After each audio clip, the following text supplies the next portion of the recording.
Trading ఎక్కువ చేస్తారు, profits ఎక్కువ చూస్తున్నారా, లాస్ ఎక్కువ చూస్తున్నారా అంటే ఆబ్వియస్లీ ప్రాఫిట్ అంటారు. నిజంగానే మీరు చూపిస్తున్నారా ప్రాఫిట్ ఆర్ లాస్ ఎంత వచ్చింది? నా ప్రాఫిట్స్ అండ్ లాస్ ఎలా ఉంటాయని చూడండి. అక్కడ మీరు స్వైప్ చేయండి. ఓకే, ఇదైతే హైలైట్ అసలు.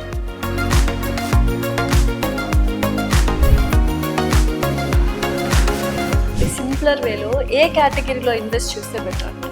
మ్యూచువల్ ఫండ్స్ లో మనకి ఇన్వెస్ట్మెంట్స్ లో చేసుకోవడం మంచిది.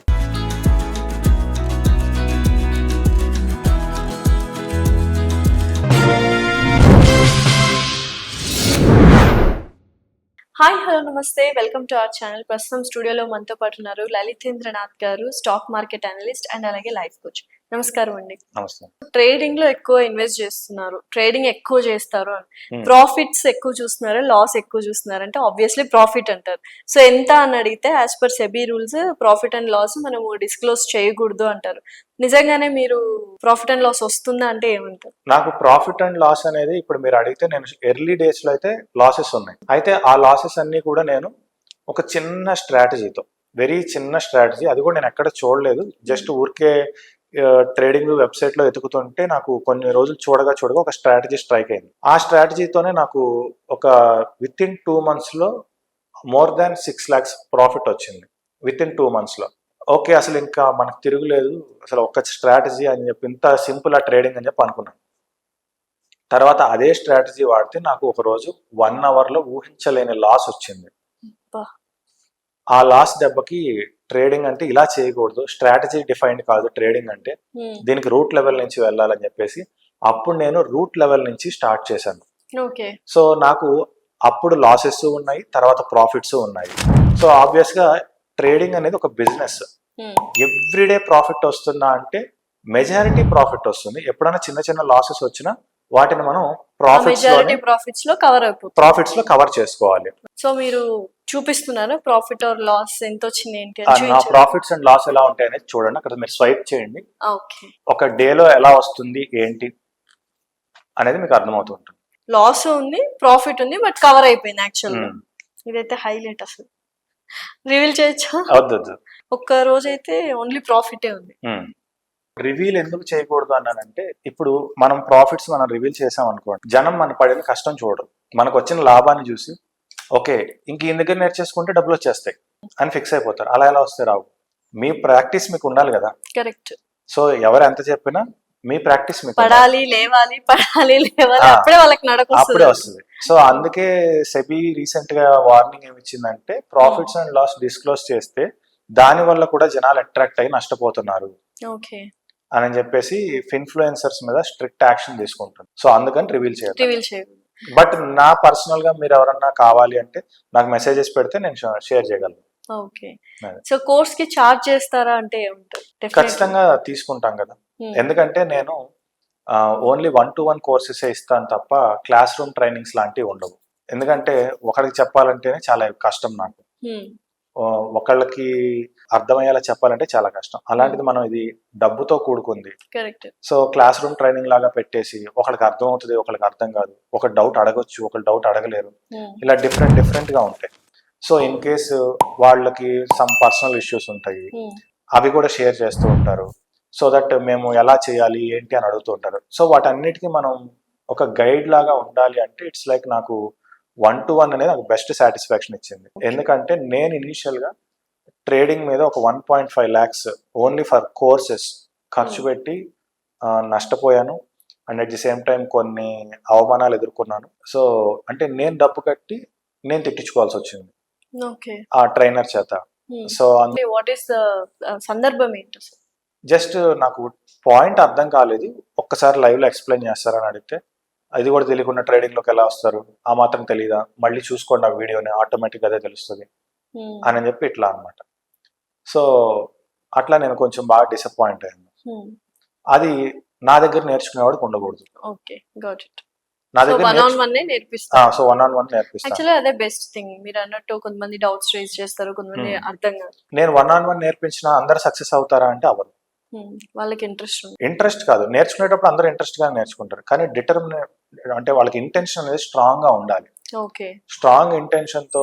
ఇప్పుడు నా ప్రాఫిట్ అండ్ లాస్ స్టేట్మెంట్ మీరు చూసారు, దాంట్లో కొన్ని చోట్ల లాసెస్ ప్రాఫిట్స్ రెండు వచ్చాయి. అవును. సో ఫస్ట్ లాస్ వచ్చింది, తర్వాత ప్రాఫిట్ వచ్చింది. చాలా మంది ఏం చేస్తారంటే లాస్ రాగానే అక్కడికి ఆపేస్తారు, ఇంకా చేయరు. తిరిగి నెక్స్ట్ ఆపర్చునిటీలో ప్రాఫిట్ వస్తుంది కదా అంటే ఇక్కడ భయం వేసింది సార్, ఆగిపోయామంటారు. సో ఆ ఎమోషనల్ కంట్రోల్ వల్ల చాలా మంది ఏంటంటే నష్టపోతూ ఉంటారు. అసలు ప్రాక్టీస్ చేయమంటే చేసేవాళ్ళు తక్కువ ఉంటారు. ఇలా డిఫరెంట్ కైండ్స్ ఆఫ్ మెంటాలిటీ ఉంటుంది. సో స్టాక్ మార్కెట్ నిజంగానే మన ఎమోషనల్ బ్యాలెన్స్ మీద ఆధారపడి ఉంటుంది అంటారు. ఫస్ట్ నాలెడ్జ్ ఉండాలి, నాలెడ్జ్ మీద ప్రాక్టీస్ ఉండాలి. ఆ ప్రాక్టీస్ ఉంటే ఆటోమేటిక్ అన్ని వస్తాయి. సో ఓన్లీ నాకు ఎమోషనల్ బ్యాలెన్స్ ఉంది, నాకు పేషెన్స్ ఉంది, నాకు మనీ మేనేజ్మెంట్ ఉంది అంటే కుదరదు. మీ దగ్గర రైట్ నాలెడ్జ్ ఉంటే అవి ఆటోమేటిక్ గా వస్తాయి. సో యూజువల్ గా మ్యూచువల్ ఫండ్స్ అనేవి కూడా చాలా వాస్ట్ సబ్జెక్ట్. సింప్లర్ వేలో, అంటే మీరు ఆల్రెడీ ఎక్స్పర్ట్ అండ్ అనలిస్ట్ కాబట్టి సింప్లర్ వేలో ఏ కేటగిరీలో ఇన్వెస్ట్ చేస్తే బెటర్ అంట? మ్యూచువల్ ఫండ్స్ లో మనకి మోడ్ ఆఫ్ పేమెంట్స్ మెయిన్ గా 4 ఉంటాయి. SIP, systematic investment plan, next lump sum, తర్వాత సిస్టమాటిక్ విత్ డ్రాల్ ప్లాన్, తర్వాత సిస్టమాటిక్ ట్రాన్స్ఫర్ ప్లాన్. సో ఈ మోడ్ ఆఫ్ పేమెంట్స్ లో మనం దేని కిందకు వస్తున్నాం? సో ఆబ్వియస్ గా సిప్ అనేది ఎవరైనా చేయొచ్చు, బట్ ఎక్కువగా సిప్ ఎవరు చేస్తారంటే మంత్లీ శాలరీ మీద డిపెండ్ అయిన వాళ్ళు. ఓకే, ఫర్దర్ గా సేవింగ్స్ కోసం అని చెప్పేసి 1000, 2000 అట్లా మంత్లీ సిప్ చేసుకుంటూ ఉంటారు. ఇంకా ఆబ్వియస్ గా లంసమ్, సిస్టమాటిక్ విత్డ్రాల్ ప్లాన్ కానీ, సిస్టమాటిక్ ట్రాన్స్ఫర్ ప్లాన్ కానీ ఇవన్నీ చేసేవాళ్ళు ఖచ్చితంగా ఎక్కువ డబ్బు పెట్టేవాళ్ళు చేస్తారు. సో లంసమ్ గా పెట్టేసి వదిలేయచ్చు, అదొక పద్ధతి. కొంతమందికి ఏంటంటే పెన్షన్ కావాల్సి వస్తుంది. సో వాళ్ళు ఏం చేస్తారంటే సిస్టమాటిక్ విత్డ్రాల్ ప్లాన్ ను ఎక్కువ చూస్ చేసుకుంటారు. సిస్టమాటిక్ విత్డ్రాల్ ప్లాన్ లో ఏంటంటే ఫర్ ఎగ్జాంపుల్ మీరు ఒక 10 lakhs డిపాజిట్ చేశారనుకోండి. సో మీరు పర్ ఇయర్ మాక్సిమం 7% కన్నా విత్డ్రా చేయకూడదు. పర్ ఇయర్ మీరు 7% విత్డ్రా చేసుకుంటే మీకు అది ఒక 20 years 30 years తర్వాత కూడా మీ మనీ అనేది మీకోసం వర్క్ చేస్తూనే ఉంటుంది. ఎందుకంటే మీరు పర్ ఇయర్ మీరు తీసుకునే 7% కాబట్టి రిమైనింగ్ 93% వర్క్ చేస్తూనే ఉంటుంది. సో అట్లా సిస్టమాటిక్ విత్డ్రాల్ ప్లాన్ అనేది నాకు పెన్షన్ కావాలి అనుకునే వాళ్ళకి అది బాగా యూజ్ అవుతుంది. తర్వాత సిస్టమాటిక్ ట్రాన్స్ఫర్ ప్లాన్ అని ఉంటుంది. అంటే ఫస్ట్ మన ఫండ్స్ అనేవి డెప్ట్ మ్యూచువల్ ఫండ్స్ లో ఇన్వెస్ట్ చేస్తారు. మార్కెట్ సిచ్యువేషన్స్ ని బట్టి మార్కెట్ హైలో ఉంటే మార్కెట్ లో పెడతారు, మార్కెట్ లోలో ఉంటే డెప్ట్ లోనే ఉంచుతారు. సో ఈ డెప్ట్ మ్యూచువల్ ఫండ్స్ లో పెట్టడం వల్ల ఏమవుతుందంటే మినిమం 6% ఇంట్రెస్ట్ వస్తుంది. సో డెప్ట్ లో ఉన్నా సరే మనకి ఎంతో కొంత అమౌంట్ అనేది జనరేట్ అవుతూ ఉంటుంది. And at the same time market situations ని బట్టి ఈ డెప్ట్ లో ఉన్న 100% ని 70% మార్కెట్ కండిషన్స్ బాగుంటే 70% మార్కెట్ లో పెడతారు. మార్కెట్ కండిషన్స్ బాగోకపోతే 30% మార్కెట్ లో పెడతారు. సో ఇలా ఆర్గనైజ్ చేస్తూ ఉంటారు.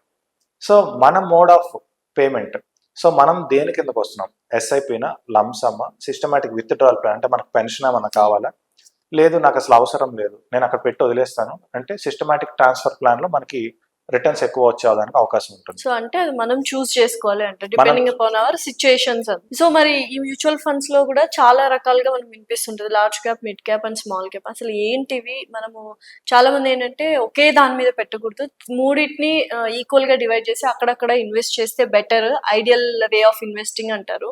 ఏది బెటర్ అంటారు? సో మీ గోల్, మీ టైం పీరియడ్ అంతా మీరు 7 years లో కనుక విత్డ్రా చేసుకోవాలి అంటే లార్జ్ క్యాప్ ఇన్వెస్ట్మెంట్స్ లో చేసుకోవడం మంచిది. 7 years లో విత్ ఇన్ 7 years లో నాకు కావాలి అంటే ఒక గోల్ ఉంటుంది వాళ్ళకి. నేను 7 years లో నా డబ్బుని కొంత పెంచుకోవాలి, దాన్ని ఇంకో దానికి వాడుకోవాలి అని ఒక గోల్ ఉంటుంది. So with in 7 years me target అయితే కనుక మీరు లార్జ్ క్యాప్ లో ఇన్వెస్ట్ చేయడం మంచిది. అబౌవ్ 7 years ఎంతైనా సరే mid cap and small cap లో ఇన్వెస్ట్ చేస్తే మంచిది. అండ్ మీడియం టర్మ్ గా అయితే బిలో 12 years అనేది మీడియం టర్మ్. సో వాళ్ళు మిడ్ క్యాప్, స్మాల్ క్యాప్ లో చూస్ చేసుకుంటే బాగుంటుంది.